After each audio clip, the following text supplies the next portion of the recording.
네, 코로나19 상황 알아보겠습니다. 하루 동안 51명 늘었습니다. 이 지역사회에서 36명이 나왔는데 수도권과 대전 또 광주 등에서 산발적으로 감염이 계속되고 있습니다. 대전에서는 초등학생들이 추가로 확진됐는데요. 방역당국은 이 학교 내 전파의 첫 사례로 의심된다면서 예의주시하고 있습니다. 서울의 한 초등학교에서도 학생 1명이 확진돼서 교직원 등 180여 명이 검사를 받고 있습니다.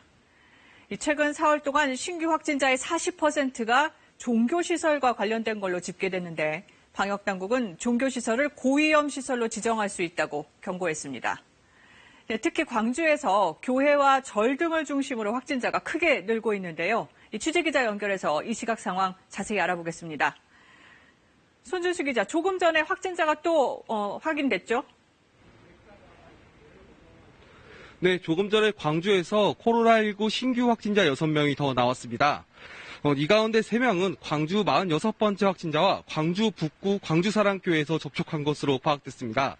나머지 3명은 각각 48번째, 49번째, 그리고 56번째 확진자들의 접촉자들로 광주 동구 금양 오피스텔 모임 확진자인 광주 43번째 확진자의 3차 감염자들입니다. 이로써 지난 주말부터 광주와 전남 지역에서 발생한 확진자는 모두 43명으로 늘었습니다. 저는 지금 광주 동구 동명동의 한 노인 요양시설에 나와 있는데요. 광주시는 확진자가 나온 이 시설을 포함해 모든 노인 요양시설에 대해 앞으로 2주 동안 건물을 통째로 격리시키는 이른바 코호트 격리에 들어간다고 밝혔습니다. 네, 광주시가 사회적 거리 두기 1단계에서 2단계로 전환을 한다는데 그럼 어떤 점이 달라집니까? 네, 정부의 방역수칙 단계별 조치 내용을 살펴보면요. 사회적 거리두기 1단계에서는 집합과 모임, 행사 등이 허용되고 다중이용시설도 방역수칙을 지키면서 운영이 허용됩니다. 하지만 2단계에서는 집합과 모임 행사가 엄격하게 제한됩니다.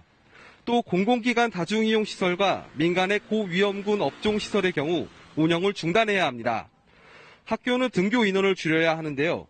여기에 광주시는 내일과 모레 이틀 동안 모든 초중고등학교에서 등교를 중지하기로 결정했습니다.